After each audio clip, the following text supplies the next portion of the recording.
আসসালামু আলাইকুম, সবাইকে স্বাগতম জানাচ্ছি। আজকে আমরা আলোচনা করব যে আমাদের যে ইমেইল আছে, ইমেইলের মধ্যে আমরা দেখি যে প্রতিনিয়ত অবাঞ্ছিত কিছু ইমেইল এসে আমাদের স্টোরেজগুলা এখানে ফুল হয়ে যাচ্ছে।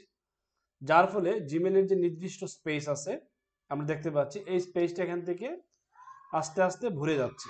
আমরা কিভাবে এই স্টোরেজটা কিভাবে আমরা আমাদের প্রয়োজনীয় মেইল ছাড়া অন্য কিছু মেইল যাতে না আসতে পারে সেই জন্য আমরা দেখব যে আমাদের অনেক ইমেইল যে আমাদের অনেক থার্ড পার্টি অ্যাপস থেকে বিভিন্ন সময় ইমেইল এসে বিভিন্ন সময় এই ইমেইলগুলো এসে আমাদের এই স্টোরেজগুলো ফুল হয়ে যাচ্ছে।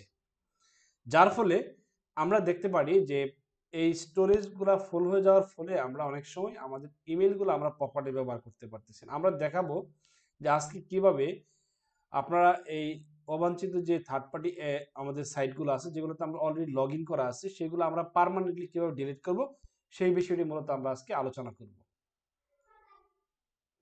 তো আমরা চলে যাই আমাদের সেই যে থার্ড পার্টি অ্যাপসগুলো আমরা কোথায় লগ ইন করে রেখেছি সেটা আমরা অনেকেই আমাদের মনের অজান্তে এটা লগ ইন আছে। আমরা কিভাবে জানবো যে এটা কোথায় আছে আমরা দেখাবো, ধাপে ধাপে আপনাদেরকে দেখাবো। আমরা শুরুতে আমরা আমরা আমরা আমাদের যে ইমেল আছে ইমেল আমরা ক্লিক দেবো, ক্লিক দেওয়ার পর আমরা চলে যাবো ম্যানেজ গুগল অ্যাকাউন্টে।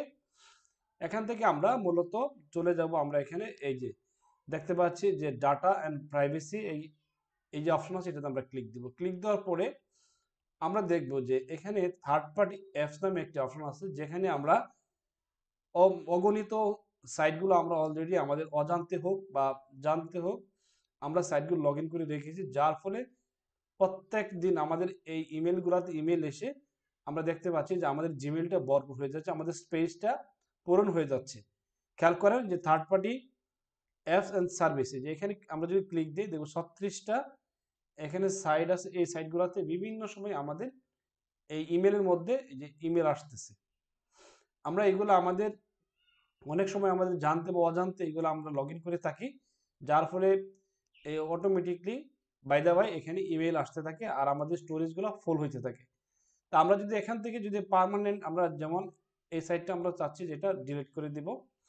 আমরা যে ক্লিক দিলাম, ক্লিক দেওয়ার পরে আমরা দেখতে পাচ্ছি delete all connection you have with assistant. এখান থেকে আমরা যদি ক্লিক দিই, ক্লিক দিলে কনফার্ম দিলে এভাবে চলে যাবে। যাদের প্রত্যেকের ইমেইলে আমরা এরকম স্পেস বা অবাঞ্ছিত মেল আসে তারা এইভাবে আপনার থার্ড পার্টি অ্যাপস এবং সার্ভিসে ঢুকে অপ্রয়োজনীয় যে ওয়েবসাইটগুলো আছে থার্ড পার্টি সাইটগুলো আছে এগুলো অবশ্যই আপনারা রিমুভ করে দিবেন। রিমুভ করে দিলে কি হবে, আপনাদের যে স্পেসটা আছে জিমেলে সেইটা আপনার স্পেসটাই পুরোটাই আপনারা আপনাদের কাজে ব্যবহার করতে পারবেন।